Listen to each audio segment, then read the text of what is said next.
queria apresentá-las também, que a doutora Rafaela e a doutora Karen são médicas obstetras, ginecologistas, fetólogas, medicina fetal. As duas vieram da USP, então é muito gratificante trabalhar com pessoas humanizadas e com uma formação técnica médica de excelência. Muito obrigado por vocês estarem aqui com a gente hoje. Eu queria que vocês contassem um pouquinho da história de vocês, da trajetória, né? Da medicina, por que vocês escolheram medicina, e dentro da medicina, que a gente sabe que tem milhões de especialidades, e por que vocês foram para ginecologia, obstetrícia, e dentro dessa área, por que vocês chegaram a se subespecializar numa área assim, mais difícil ainda dentro da obstetrícia. Se vocês puderem contar um pouquinho para a gente ficar muito feliz. Pode começar. Começa então.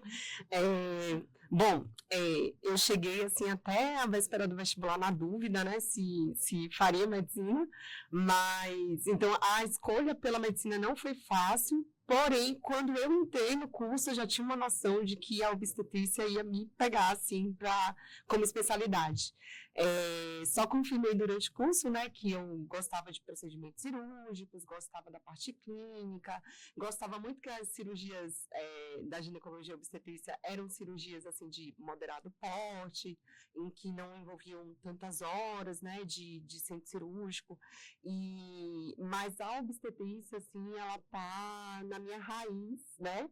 Porque desde muito nova eu tenho uma avó que mora no interior da Bahia, que eu venho de lá, e ela não é formada na área de saúde, né? É uma pessoa simples, e ela, na condição dela, foi uma pessoa que fez muitos partos na vida, né? Em torno de 100 partos, assim, eu tenho em mente. E desde muito nova eu ouço histórias de parto, histórias de reanimação de recém-nascido, que lá na situação ela dava conta de tudo, né? E ficava encantada com as histórias. Então era uma referência muito grande que eu já tinha, assim, dentro da área de saúde, apesar dela não ser da área. Então eu só confirmei durante a faculdade, né, que era a minha vocação mesmo, assim, a minha área escolhida e preferida. E eu já entrei na residência sabendo que eu trabalharia mais com obstetrícia do que com ginecologia, por causa justamente dessa bagagem, né?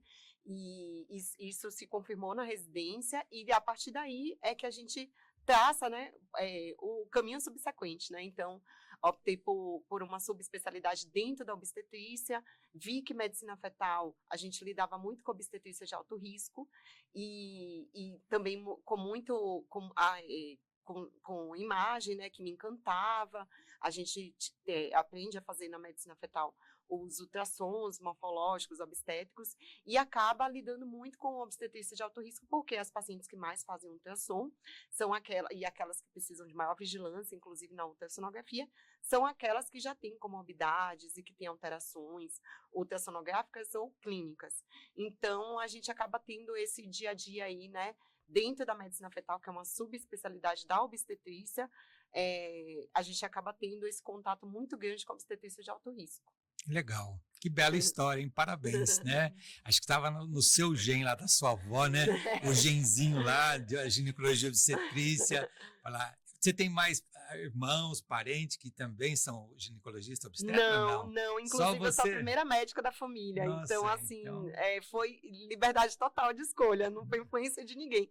Exceto pela minha avó mesmo, que mesmo não sendo da área de saúde, acabou me influenciando nesse ponto com as histórias dela, os relatos dela, né, de parto. Mas ela te deu essa bandeira para você levar em frente. Parabéns, viu, doutora? Obrigada. Vamos ouvir agora a historinha da doutora Karen, né, que está chegando aqui em São José não sei há quanto tempo, né? Ela veio de São Paulo também. Conta um pouquinho da história da senhora para nós. Bom, eu, primeiramente, obrigada pelo convite, obrigada pelas palavras, e que para a gente também é um imenso prazer trabalhar lá, né, com o senhor, na Reprofert, todos esses anos. Eu já sou quase joseense, né, tô aqui há 8 anos, mas eu não tenho ninguém também médico na família, e acabei decidindo também, assim, foi difícil, eu sabia que eu queria alguma coisa com a parte de lidar com a área de saúde, ser humano, né, lidar com pessoas, então eu pensei em odonto, psicologia, aí depois veio medicina, e acabei optando porque eu acho que é uma área mais abrangente, né, eu acho que como eu não sei exatamente o que eu quero, mas eu quero, né, nessa parte biológicas, né, eu poderia decidir depois, né, o que fazer. E aí fui, fiquei super contente, super satisfeita, acho que não teria outra coisa para fazer na vida, a não ser médica mesmo. Mas durante a faculdade sempre fui aberta a todas as áreas. Aí fui gostando mais das áreas cirúrgicas, então aí já fecha um outro leque, e para escolher na residência também, até o último dia fiquei lá, e agora, o que eu faço? Mas sempre tinha um amor pela ginecologia e obstetrícia, e acabei optando, e a obstetrícia é encantadora, né? A parte muito humana, né? Você pode ver a mulher em todas as fases da vida, a parte do pré-natal em si, do parto, a maioria das vezes é uma parte de alegria, de felicidade, que você traz aquilo para completar a família, então é muito gostoso, né? E ao mesmo tempo, quando tem, né, a obstetrícia de alto risco, né, que tem as comorbidades maternas ou fetais, você faz a diferença para que aquilo seja, para que tenha um desfecho o melhor possível, né? Tanto para o bebê quanto para a mãe. Então é muito gratificante, né? Você interferir nesse processo. É uma delícia. Gostoso. Vou falar com vocês. Essa é uma coisa muito positiva. E hoje nós estamos próximo ao Dia das Mães, né? Não sei quando o podcast nosso vai para o ar, mas a gente está bem próximo, mês, praticamente daqui 2, 3 dias, Dia das Mães, e é um prazer estar com 2 médicas e mães, tá certo? E as duas têm uma experiência, acho que talvez um pouquinho diferente, né? Nós temos a doutora Rafaela, que tem 2 bebês, 2 filhos, e nós temos a doutora Kari, que tem uma história talvez um pouquinho diferente da rotina, que tem gêmeos. Vamos perguntar para a doutora Kari como que é ser mãe e médica de gêmeos. Como que foi a sua história? Depois eu quero saber da senhora. Foi uma gestação programada, né? Porém, a parte dos gêmeos foi no susto mesmo, né? E um pouco tenso no começo, né? Mas depois fluiu tudo bem, a gestação foi ótima. Mas é um pós-parto, um puerpério, e depois ser mãe, né, de gêmeos não é... Eu acho que ser mãe é difícil para todas, né? Mas, sei, nunca tive um só, mas já vieram 2 de uma vez. Mas é bem corrido, é muito gratificante, porque é uma experiência única, né? Você vê 2 seres completamente diferentes, né? São gêmeos bivitelinos, né? Diferentes, é um menino e uma menina, né? A Laís e o Thomas, hoje estão com 8 anos. Então, você vê 2 seres se desenvolvendo, e você tem que ser 2 mães diferentes, porque cada um tem a sua personalidade. Mas é todo o trabalho, né? Fralda, mamar, acordar de madrugada, não dorme. Os primeiros meses não dormia quase nada. Voltei a trabalhar mais devagar, dia sim, dia não. Acabei deixando a obstetrícia também um pouco de lado, voltei a fazer consultório, fiquei só na parte do ultrassom, né, da medicina fetal. Aí, quando eu voltei, que foi na Reprofert, eles já estavam com 2 anos e meio, indo para 3, que eu falei, agora acho que dá para entrar nessa loucura de vida de obstetra, né, que é a qualquer hora, a qualquer momento, em qualquer lugar, de estar com eles na natação, o paciente ligar, falar, vamos sair da natação, fica aqui com a vizinha.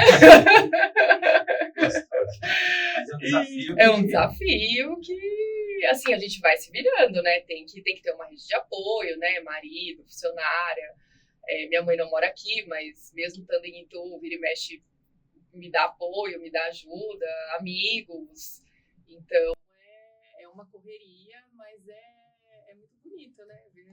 As pessoas sempre perguntavam quando eu fazia parto, né, fazia obstetrícia, as pessoas sempre perguntavam, acho que deve perguntar para vocês também, lógico, né? São os 3 primeiros meses que tem cólica, né? Uhum. Eu falo, não, são os próximos 100 anos. Ser pai e ser mãe é o resto da vida, né? Agora vamos ver a doutora Rafaela contar da gravidez solo, né? Sim. Um por vez, né? Eu imagino que tenha sido muito mais tranquila, porém, a minha primeira experiência de maternidade foi em plena pandemia, né? Minha filha nasceu, fez 1 mês, começou a pandemia, então a vontade era de se trancar em casa, não sair nunca mais, até essa pandemia acabar, né? Mas chegou aí o 5º mês, eu ainda consegui ficar 5 meses, o que é uma licença maternidade, assim, longa para uma médica, mas a gente acaba, né, voltando, e eu tive que voltar para aquela loucura de hospital e máscara e medo de pegar Covid, mas assim, no fim deu tudo certo. Imagino que a Karen, por exemplo, eu tenha que ter parado mais tempo por serem 2, né? Mas eu acabei ficando, a gente desacelera, né? Então, imagino que o desafio de ser mãe e médica é a gente estar com todo o gás antes de engravidar, né, na profissão, nos estudos, nas especializações, que demandam também muita energia, e aí a gente tem que desacelerar, né, no pós-parto. E a gente gosta muito de ser médica, né? Então, assim, sente aquela saudade nesse momento.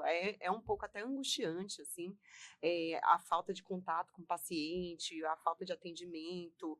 A gente sente muita falta disso, né? De voltar. Eu lembro que a primeira vez que eu voltei a trabalhar foi numa consulta lá na Reprafest de uma paciente que precisava. Eu fui com o maior prazer do mundo. Eu me senti muito bem saindo de casa. Foi mais ou menos em torno do 4º mês, assim, foi até tarde. Mas, e aí, o fato da gente ter 2 gestações em momentos diferentes, né?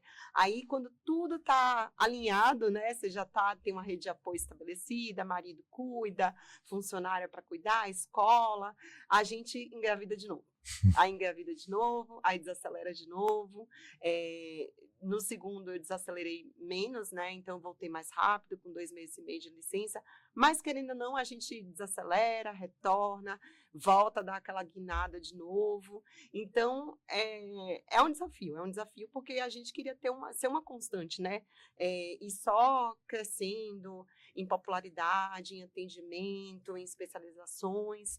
E a maternidade, ela faz a gente dar um freio na vida, assim, para focar no que importa, que é naquele filho, naquele momento. E a gente sabe o quanto um bebê recém-nascido, né, demanda até hoje, mas hoje é a coisa um pouco mais controlada e a gente consegue delegar mais. Mas quando está no período de amamentação, tudo muito pequenininho, a gente ninguém faz a nossa função, né? Então, fica tudo muito, a maternidade exige muito da gente. Mas tudo dá certo. Dá certo, né? Final, a gente volta com tudo de novo. São mulheres heroínas, né? E a gente aprende a se organizar melhor, né? Mãe profissional, tudo, tomar conta da casa e ainda, né, a gente tem que fazer uma gestão, que isso a gente não aprende na faculdade, né? A vida ensina. Ser mãe, ser médica e ser gestora, né? Então, a maternidade ensina muito essa capacidade de gestão, assim. Tem que ter uma dinâmica alta, né? Mas voltando um pouquinho, né, a doutora Karen falou, né, dos gêmeos, né? Teve alguma intercorrência no pré-natal, doutora, de ser gêmeos? Não, eu tive muito medo de ter, mas eu não tive, graças a Deus. Foi tranquilo, trabalhei até 33, 32 semanas. Nasceu na data certa. Defendeu o mestrado. Defendeu o mestrado grave. Eu assisti. Eu falei, se ele romper a bolsa aqui, não rompe mais. Essas médicas, elas são assim... Se não tiver contração hoje, eu tava acho que com 30 semanas, deu tudo certo. E nasceram de 38 semanas, mas bom os 2, cesárea eletiva, né? Foi até o finzinho. E graças a Deus foi tudo certo. A senhora faz a parte fetóloga só. Isso. A senhora também é fetóloga? Sim. As 2 são fetólogas. Mas tem uma situação que uma intervencionista, né? A senhora faz intervenção. Sim. Como que daria o nome quando faz a intervenção dentro da obstetrícia? Tudo está dentro da medicina fetal. Tudo está dentro da medicina, não é uma outra subespecialização? Não, durante a medicina fetal, a especialização em medicina fetal, a gente aprende alguns procedimentos de baixa complexidade e dependendo, né, da especialização, da continuidade aí, né, da especialização, a gente consegue chegar até níveis intermediários, avançados, porque a cirurgia fetal, aí dentro da medicina fetal existe a cirurgia fetal, A né? senhora faz também? Eu faço alguns procedimentos de Diagnóstico. nível intermediário, né? Chego a fazer alguns procedimentos terapêuticos, mas não só diagnósticos, mas a cirurgia fetal ela é uma área muito nova aqui no Brasil, em que a gente tem poucos especialistas, e, no geral, as pessoas vão muito para fora para trazer o conhecimento para cá. Então, a gente tem poucas pessoas. São Paulo é uma ilha no Brasil, né, com um maior número de profissionais, mas a gente tem poucas pessoas que fazem cirurgia fetal, demanda um recurso maior, aparelhos, né, com mais caros, e a gente consegue, né, no nosso atendimento de consultório, a Karen também, a gente consegue oferecer alguns exames diagnósticos e propor algumas condutas terapêuticas intraútero, mas de complexidade intermediária, aqui em São José. Doutora Karen, conta um pouquinho para nós, dentro da medicina fetal, como é que é a programação que a senhora faz dos ultrassom? Por exemplo, existe o primeiro ultrassom, depois existe o morfológico. Quais são os objetivos da senhora ver? Às vezes tem morfológico do primeiro trimestre, depois do segundo trimestre. Tem morfológico do terceiro trimestre também? Eu não sei. Não sei se existe esse morfológico, porque na minha cabeça, na minha época, só ia até o primeiro trimestre. Daí, conversando com outros colegas, já tem o morfológico do segundo trimestre. Tem do terceiro trimestre também? Ignorância minha. Tem. Pode ser feito também. Do terceiro trimestre. O que vocês... Conta um pouquinho para nós e para os pacientes, para os outros colegas, como que a senhora divide isso, como que a senhora faz, como que a senhora orienta o seu pré-natal, que chegou a paciente para fazer a primeira consulta, e quais são os passo a passo disso aí para nós? Bom, no comecinho, então, pensando que a gestante chega ali por volta de 6 semanas, né, 5, 6 semanas, 7... Aí a gente indica fazer um ultrassom via transvaginal, né? Porque o embrião, o saco gestacional, né? Que é a casinha dele, eles são muito pequenos. Eles ficam dentro do útero e o útero ainda dentro da bacia. Então precisa ser via transvaginal, que às vezes tem muitas pacientes que ficam com medo, né? Se pode causar alguma coisa para o bebê, não causa nada. É essa via mesmo que a gente usa. E lá a gente vê o formato do útero, vê como é que estão os ovários e, principalmente, o saco gestacional, ver se a gestação está dentro do útero, né? Ver se ele está tópico, se não está, de repente, nas trompas ou nos ovários, né?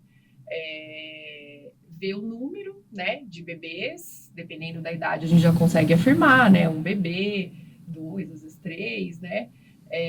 Os embriões, né? Então, ver a idade gestacional certinha e a vitalidade do embrião. Então, a gente mede o embriãozinho, vê se aquele tamanho está batendo com a idade gestacional que a gente calculou pela data da última menstruação. Sim. E vê se tem muita diferença ou não. Tendo até mais ou menos 5 dias de diferença, a gente usa a última menstruação.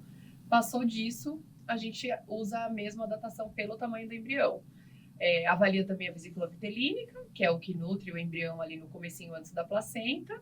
E o batimento cardíaco, né? Que é a parte gostosa também, do casal quer ouvir, né? O coraçãozinho a primeira vez.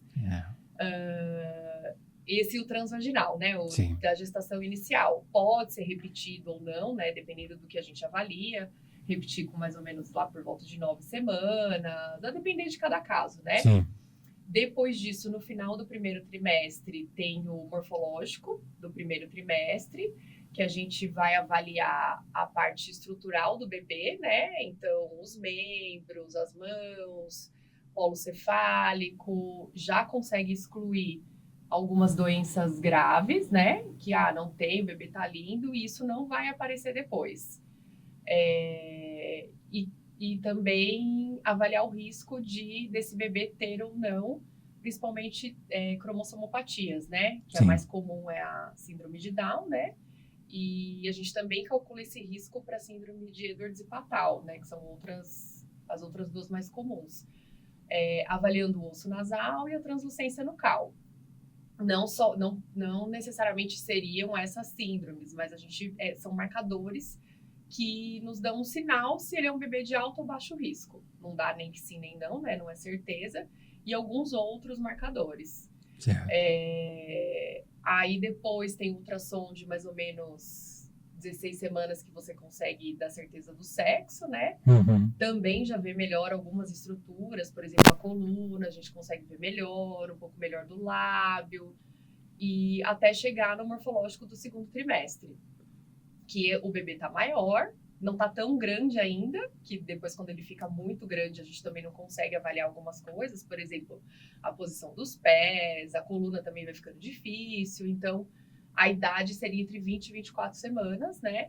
E mede ele, né? Faz toda a biometria, avalia novamente toda a parte estrutural e a gente já indica também fazer o Doppler, né? Tanto no primeiro trimestre quanto no segundo trimestre. Aliás, no primeiro trimestre, o Doppler das artérias uterinas, principalmente, super importante para calcular o risco da paciente ter pré-eclâmpsia. Então, além da parte Já do bebê, consegue, logo no começo, já fazer previsão da pré-eclâmpsia, avaliando o Doppler. Avaliando, a gente junta as características maternas, o Doppler, a pressão da paciente e também tem um exame de sangue, que é o PLGF, que a gente junta tudo num software, no programa, e ele consegue calcular o risco dessa paciente desenvolver a pré-eclâmpsia lá na frente. Que e legal. aí, sendo positivo, a gente introduz o AS, né? De mais ou menos 12 semanas até 36 semanas. E aí previne muito a pré-eclâmpsia, que pode ser muito grave, né? Então, é um exame maravilhoso. Vocês estão vivendo uma obstetrícia bem moderna, né? A gente não tinha essas mordomias, não. A gente enfrentava já com a paciente chegando com convulsão na nossa mão, né?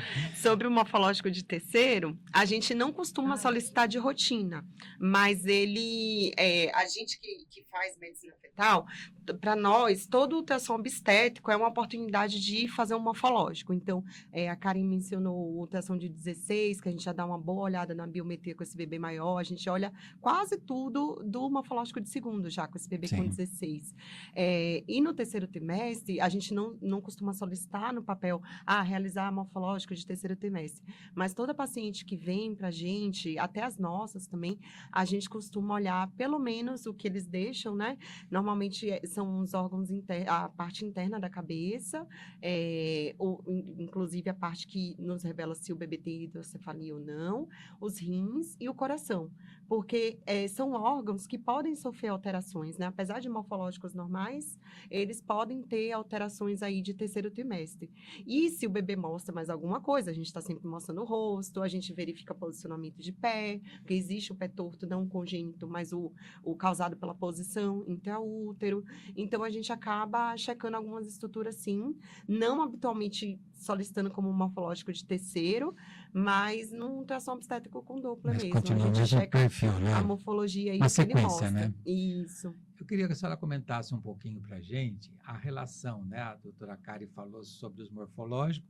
Eu gostaria que a senhora falasse um pouquinho para nós do laboratório, que existe aquele exame NIPT, quando pedir, e explicar um pouquinho, porque muitas pessoas vão ouvir, às vezes o obstetra pede, e qual a interação, a Karen falou também, para fazer a prevenção da pré-eclâmpsia, né, que é um exame que vai fazendo tipo um software, né, que vai juntando vários dados para fazer uma previsão.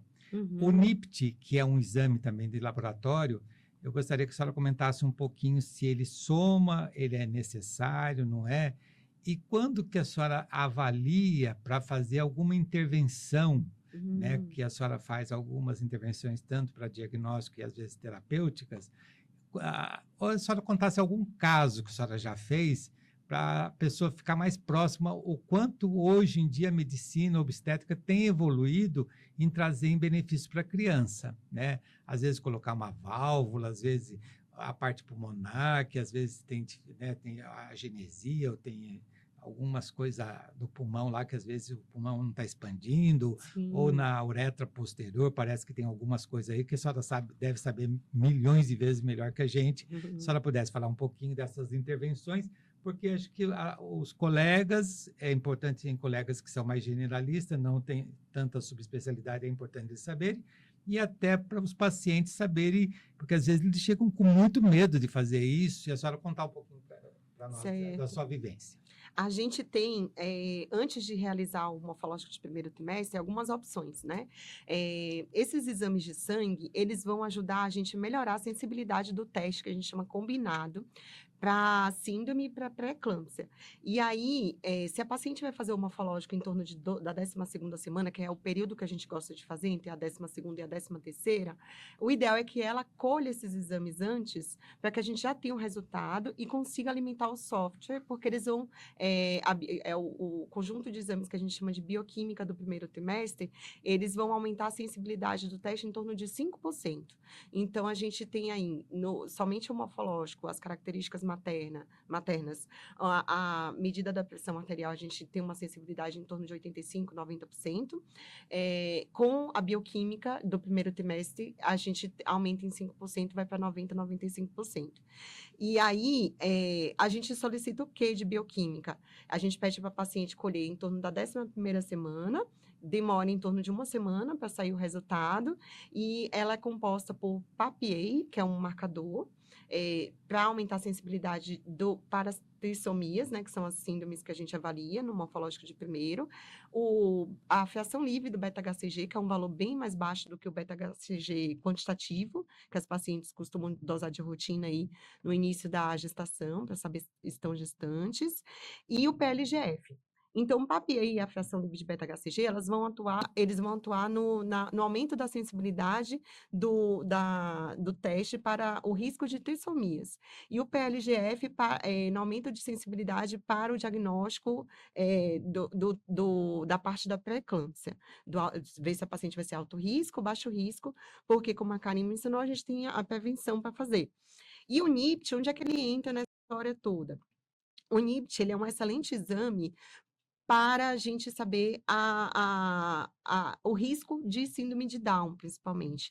Ele também é um bom exame para a gente saber do risco das outras duas, que a gente costuma analisar no morfológico de primeiro trimestre, mas para a síndrome de Down, ele tem sensibilidade e especificidade ao redor de 100%. Então, ele não é um exame diagnóstico, é um exame de rastreamento, assim como o ultrassom é também. Ou seja, quando ele vem em alto risco, né, a gente precisa confirmar o diagnóstico, se a paciente quiser ter certeza se tem ou não, mas ele é um exame que dá para ser colhido em torno da 10ª semana de gestação, e ele tem uma sensibilidade e especificidade muito boas para Ele é síndrome um de Down. pouquinho antes do ultrassom morfológico, então? Sim, ele pode ser, a paciente pode realizar o NIPT em qualquer momento da gestação. Mas a rotina, por exemplo, faz primeiro o morfológico, depois vocês avaliam e falam assim, essa paciente vale a pena fazer NIPT para confirmar. Ou faz primeiro o NIPT e a subsequência seria o morfológico. Qual que é a posição Basicamente, dessa eu situação? peço NIPT para aquela paciente que está muito ansiosa. Então, é uma paciente que tem um caso na família, ou seja, tem um risco um pouco maior, tem um componente de ansiedade muito importante, eu peço NIPT a partir da 10ª semana. Se é uma paciente que, a princípio, não tem nenhuma história relevante para a síndrome, ela não está ansiosa, né? A gente consegue pedir a bioquímica, né, para colher na 11ª semana, fazer o morfológico e avaliar esse risco. E aí é que entra a parte dos exames invasivos. A gente, quando faz o morfológico, o teste combinado, alimenta lá o software com todas as informações e com os resultados do exame de sangue, a gente tem uma resposta em relação ao risco. Esse risco para síndrome, ele pode ser baixo, moderado, intermediário ou alto. E aí, qual que é a indicação clássica do NIPT?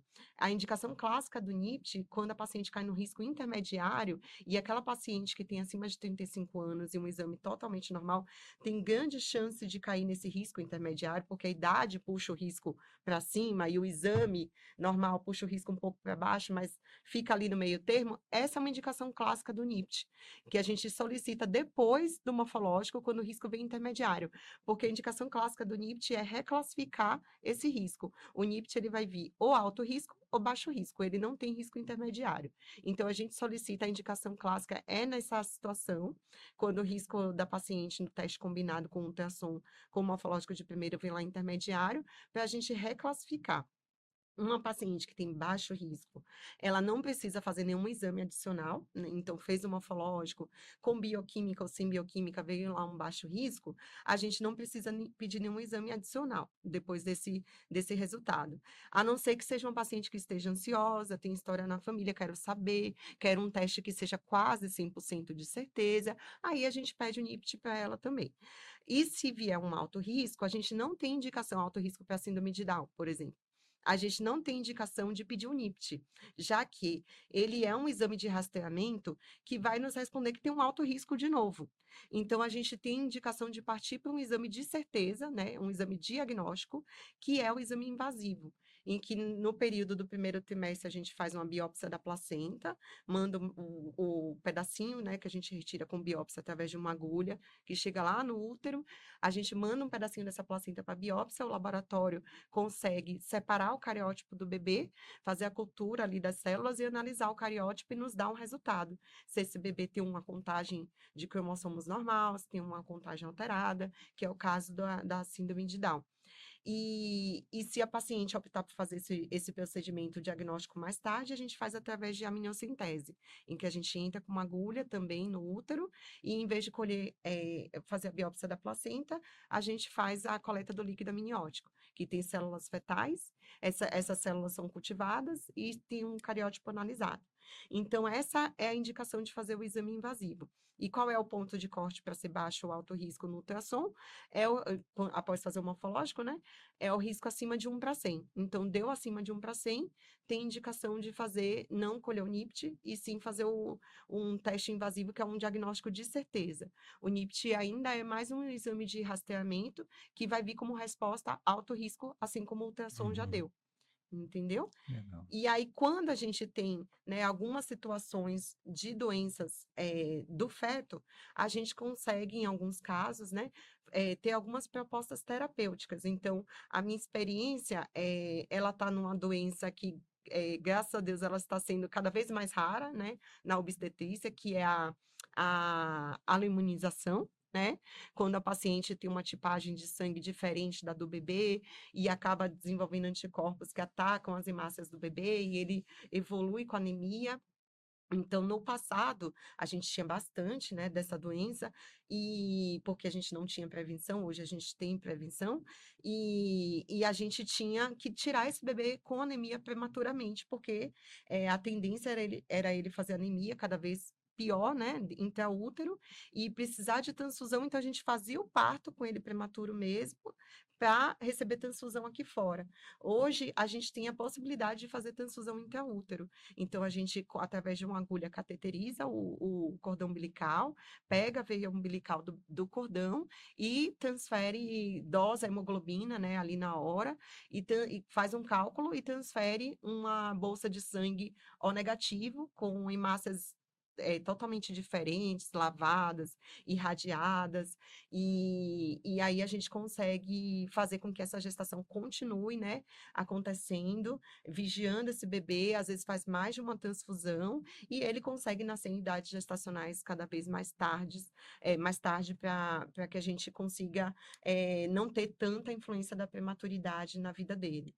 E outra situação também que é relativamente comum no nosso meio, não são situações comuns, mas como a gente lida, né, com doenças fetais, aparece com uma certa frequência, são derrames cavitários. Então, isso é muito comum no bebê com síndrome de Down, ter um derrame pleural, que faz uma hipoplasia pulmonar por efeito de massa ali, né, não permite que o pulmão expanda. Então, a gente tem hoje catéteres que a gente consegue inserir nesses derrames, fazer uma derivação que a gente chama um shunt, tóraco amniótico, faz com que o líquido desse derrame vá para o líquido amniótico, e a gente consegue expandir esse pulmão, inclusive drenando o tórax antes de nascer, para ele já nascer com o pulmão mais expandido, chorar melhor, expandir melhor esse pulmão aqui fora. Então, a gente tem algumas terapêuticas, assim, algumas situações que a gente consegue agir e trazer um bebê numa idade gestacional mais avançada ou em condições melhores pelo seu momento de nascimento. Legal, muito obrigado. Aprendi muita coisa hoje, viu?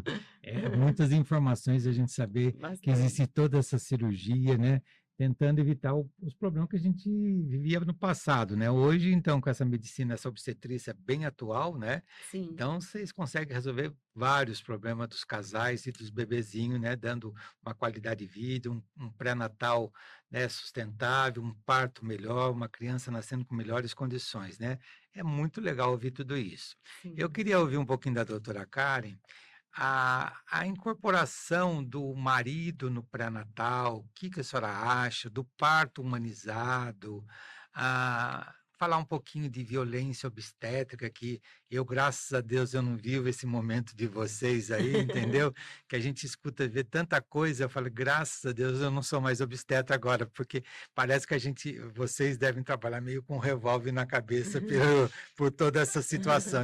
Como que a senhora enfrenta essa situação, assim, o pai, ele quer participar, eu acho muito legal, mas eu não sei como que a senhora vê esse acolhimento do marido no pré-natal, porque eu até ouvi já pré-natal do marido, né? E a parte emocional também, o pré-natal psicológico, né? Lógico, o pré-natal psicológico, às vezes, a gente enfrenta, né? O nascimento, que vocês mulheres, eu sempre falo para as minhas pacientes, quando eu fazia obstetrícia, que as mulheres nascem mãe e os homens tornam-se pais, né? Porque as mulheres já brincam com casinha, bonequinha, todas essas coisas, e o homem, a paternidade está mais distante. Que quando vocês engravidam, vocês sabem até que no dia seguinte vocês já estão grávidas, né? Pela fecundação, acho que muda alguma coisa nos hormônios, no emocional, e o homem está muito distante de todo esse quadro clínico, né? E o pré-natal psicológico também, né? Porque geralmente, às vezes, principalmente as mulheres de primeira viagem, elas não sabem o quanto isso vai mudar na vida dela. E para o homem, muito mais. E também, infelizmente, a gente tem os infortúnios durante perdas, né? Que é a parte do luto, né? Acho que a gente pode dividir um pouquinho para a senhora e um pouquinho para a doutora Uhum. Rafaela, porque acho que eu fiz muita coisa aí para a senhora, senão depois a senhora briga comigo, né? Mas vamos fazer um bate-bola aí, né, para vocês dois responderem essas coisas para nós. Acho que é de muita curiosidade para todos os pacientes e para nós médicos. Bom, eu acho que o senhor tem toda a razão. Eu concordo também que o pai, ele, na mulher, já começa, né, a surgir as alterações hormonais do corpo, desde uma frequência cardíaca alterada, né, já muda a respiração. Então, depois sentir mexer o bebê, né, ela fica ali naquela expectativa. Então, isso tudo já vai mudando ao longo do pré-natal. E eu acho que o homem participar do pré-natal traz ele para essa realidade agora, né? Porque é muito não palpável. Para a mãe, já é principalmente as de primeira viagem, elas ficam, né, perguntando, nossa, mas ainda é muito abstrato, muito surreal, mas para o pai eu acho que é mais ainda. Então, dele participar das consultas, participar dos ultrassons, né, ver o bebê ali mexendo na imagem, eu acho que isso tudo vai trazendo ele para esse mundo. Então, a grávida, principalmente elas, né, vão tendo dúvidas do que, né, dúvidas até mais simples, né, do dia a dia. E eu acho que a gente, depois que vem até uma melhor obstetra, porque você já passou por muita coisa, então você consegue até nessa parte psicológica dar dicas, conversar, acalmar a ansiedade delas, porque é muito diferente o pré-natal de uma paciente de primeira viagem do que as de segundo ou terceiro. Elas ficam muito mais tranquilas, né? No segundo e no terceiro, tem o primeiro para cuidar, nem lembra muito e vai indo. É, Agora, a primeira não, tudo gira em torno, né, daquele é bebê. novidade, né? E também, então, tanto a parte psicológica normal, né, do que é esperar para ser mãe, como que vai mudar a vida do casal. Eu gosto de conversar bastante, né, sobre o puerpério, porque as mulheres, eu acho que elas conversam mais entre elas, os homens não tem muito, né, eles mesmos falam isso, né. O amigo fala, ô, tá difícil. Pronto, acabou, tá É. difícil. Não tem muitos detalhes. Então, na hora que eu começo a falar como que é o pós-parto, o puerpério, o que vai acontecer com a mulher, a maioria fica meio assustada. Eu falo, olha, eu não quero assustar, mas precisa saber, né, o que vem, não são só flores, né, assim, Sim. ai, meu filho, lindo, isso todo mundo já espera, né? Então, eu acho que é muito importante essa parceria do homem para ele ir entrando nesse, e tanto na parte patológica, né? Ah, tá com uma restrição de crescimento fetal, a pressão tá subindo, a grávida ela já fica mais sensível, mais nervosa, mais tensa, qualquer coisinha que sai fora daquilo que a gente espera, do que ela espera, traz mais ansiedade ainda. E aí eu acho que é importante ter o marido junto para tanto entender o que está acontecendo, tanto ajudar em casa a controlar, não, então nós vamos controlar a pressão, vai medir a pressão, é, e se envolver mesmo, diabetes gestacional, ó, vamos fazer sua comida, o que você pode comer, o que você não pode, fazer o destro, me lembra de fazer o destro. Então, isso tudo é participar, né? E trazer também mais acolhimento para ela. E durante o parto também. Acho que, independente da via de parto, da cesárea ou do normal, ter a presença dele, né, do acompanhante, para. Tudo bem que a maioria vai estar nervoso, mas é um nervoso bom, nervoso os dois juntos, né? Não. Como é que se diz? Porque ele vai participar, né? Então é uma segurança para Ele vai ela, parir né? junto, né? Vai parir junto. Então é uma segurança para ela, ele tá ali, dando força, tem que ser forte, né? Para dar a mão para ela, tudo. E no trabalho de parto, super importante, porque é com ele que ela tem o vínculo com a gente, com certeza, confia, acho que até a questão da violência obstétrica é muito importante todo esse pré-natal para você ir conversando com a paciente, saber quais que são as expectativas dela e ao mesmo tempo alinhar o jeito que você trabalha, ó, eu faço assim, não faço assado, então eu quero assim.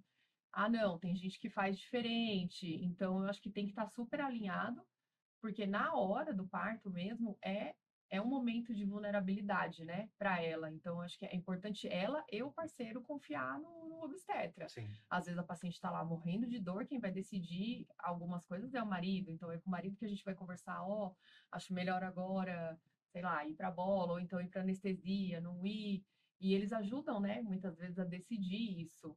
E a gente espera que seja para melhor, né, Claro.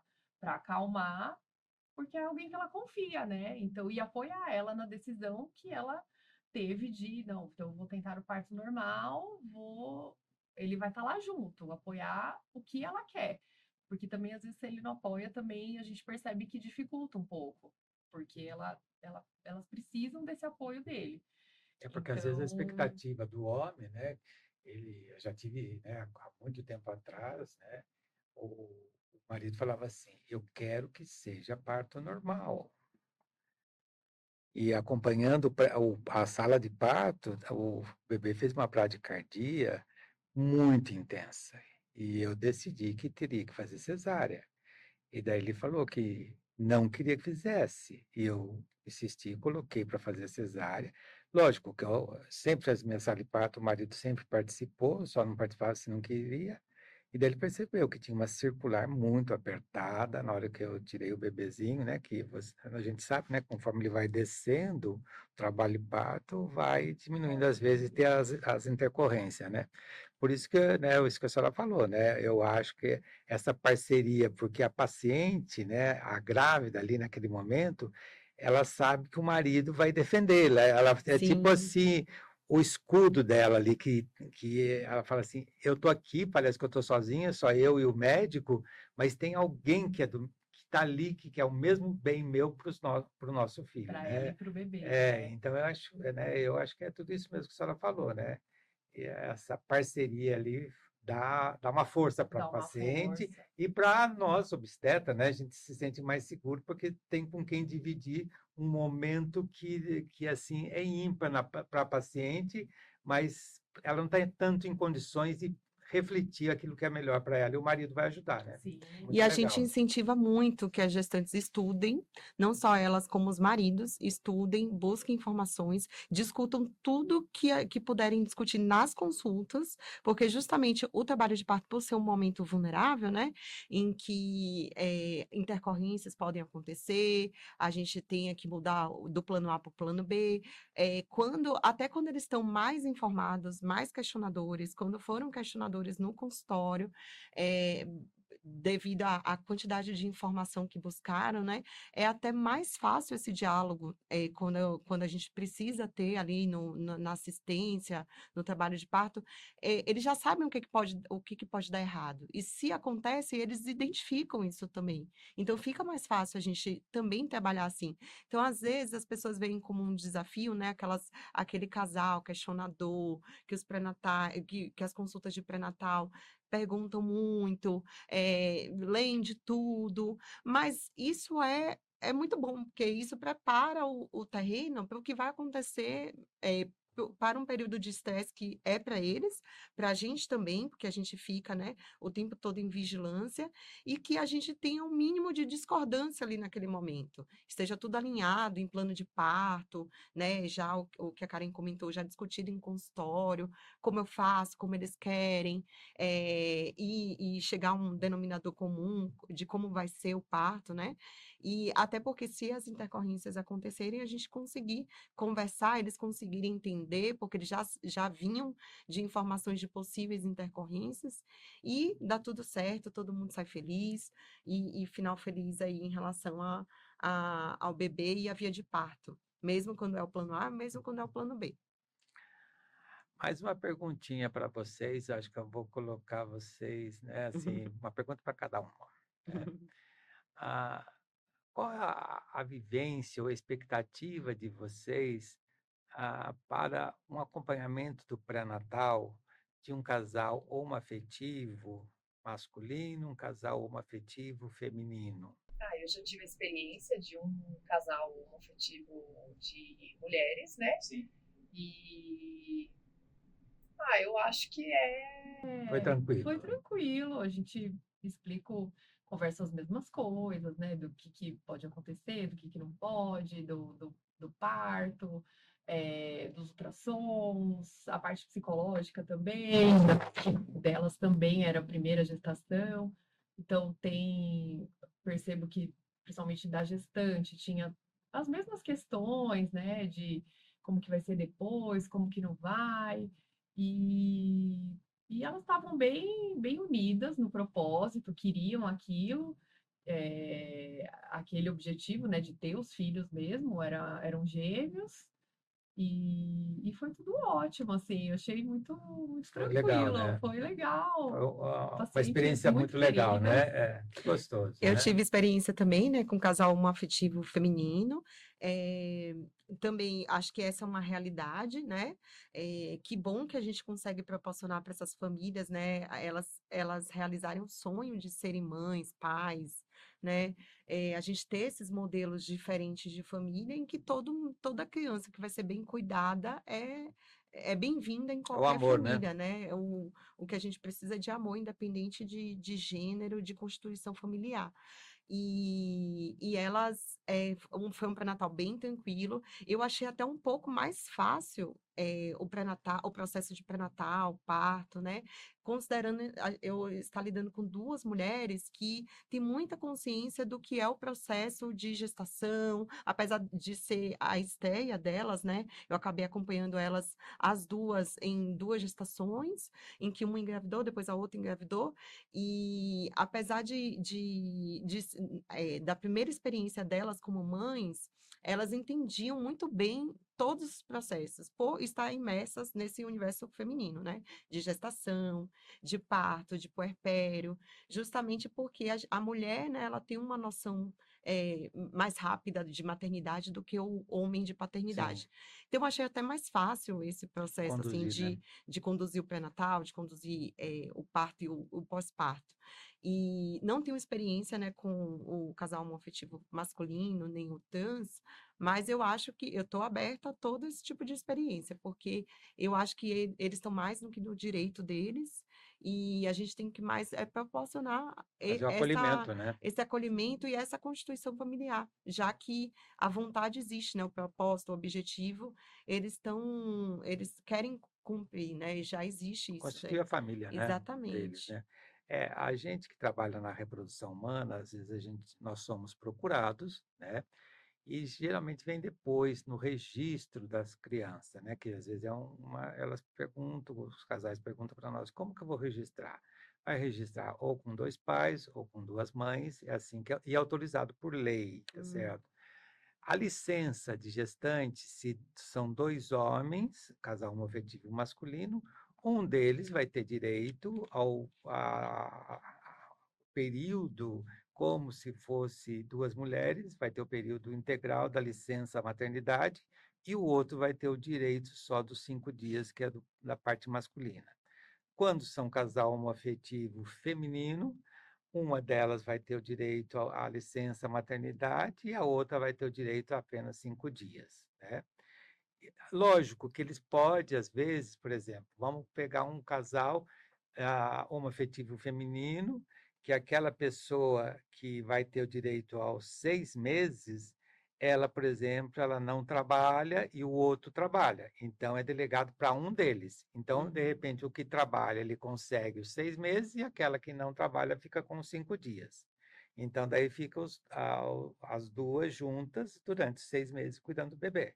E a mesma coisa para o casal homoafetivo masculino, né. Só estou colocando isso que são perguntas que ocorrem às vezes na parte de Um desafio que eu judicialização. tive foi que nesse casal homoafetivo feminino, a que não estava gestante queria amamentar.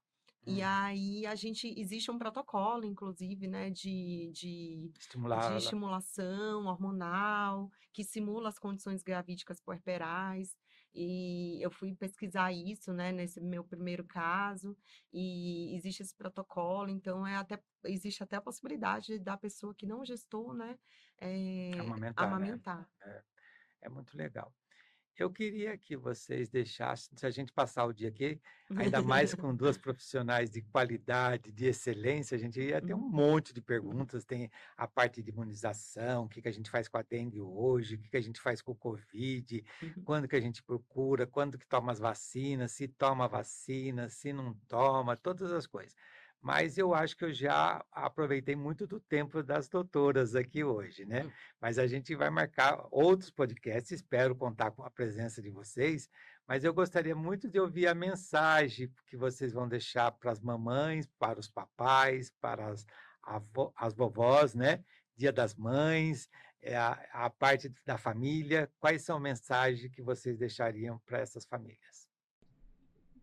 Bom, parabenizar, né? Primeiramente, todas as mamães, sejam vós, sejam mães, que é uma jornada muito difícil, é uma jornada, eu acho que é a maior jornada, né, da vida, você criar um ser humano, né, com todas as dificuldades, de diferença de personalidade, de você criar um ser humano para o mundo, um ser humano bom, né, do bem, para o mundo ficar melhor e, né, ser cada vez melhor, mas que vale a pena, né, e é difícil conciliar trabalho com a maternidade, mas dá certo. Sempre vão ter as questões do dia a dia, mas dá certo. Estimular quem quer, né, virar mamãe, que não desista do sonho, porque realmente é o maior amor do mundo. É o verdadeiro amor incondicional. Não tem explicação, né? É o amor divino de Deus e que abracem muito seus filhos, Bastante, né, Dia das que eles Mães aí, crescem né? rápido. Muito É gostoso, muito, né? muito gostoso. E para quem for mãe, curta o pré-natal, curta quem for ser mãe, né? Curta a barriga, curta o bebê mexendo, o menos estresse e ansiedade possível, né? Para ter uma gestação mais tranquila, pensando sempre no melhor, sempre que tudo vai dar certo, que mamãe e bebê vão ficar bem e que o mundo novo está por vir, o melhor do Amém. mundo. Gostoso. Eu também quero parabenizar todos aqueles que fazem o papel de mãe, né? Sejam mães biológicas, mães que criam, pessoas que representam ali a figura materna, paterna aí nessa luta, que a gente nunca sabe quem que está lutando, né? E assim, é um dia que merece ser comemorado, né? Porque é uma responsabilidade gigantesca. Como a Karen falou, acho que é a maior responsabilidade da nossa vida, deixar como legado uma criança, um ser humano aí de coração bom, que seja gentil com as pessoas, e ao mesmo tempo tentar não podar, né? De acordo com os nossos desejos, entender que eles são seres com desejos próprios, personalidades, e não tentar moldá-los, né? A gente sempre tenta direcionar e para um melhor caminho, assim, para um caminho mais do bem, mas que eles possam traçar o próprio caminho, né? Fazer as próprias escolhas e terem essa liberdade um dia de escolher e serem felizes. Agradeço muito, né, a conversa, a oportunidade, espero que a gente sente para conversar mais vezes, e desejo que todos possam ter um Dia das Mães com felicidade, aqueles que estiverem com saudade, né, que possam lembrar, né, de tudo que aprenderam com as mães, tudo, com as pessoas que criaram, e é uma data de reflexão e de emoção mesmo. Então, doutoras, quero agradecer, parabenizá-las pelo Dia das Mães. Eu Que bom. conheço um pouquinho de cada uma de vocês. Vocês são excepcionais, né? São pessoas maravilhosas, excelentes profissionais. Tenho certeza que são excelentes mamães, tá certo? Graças a Deus que os filhos de vocês têm vocês como mães. Parabéns, mães, tá? Que Deus abençoe a família de vocês nesse domingo, as suas mães e toda a descendência de mulheres da família de vocês. Um beijo no coração de cada uma de vocês. Muito obrigado por participar desse momento Reprofértil. Obrigado. Até a próxima. Obrigada, Tá? até a próxima.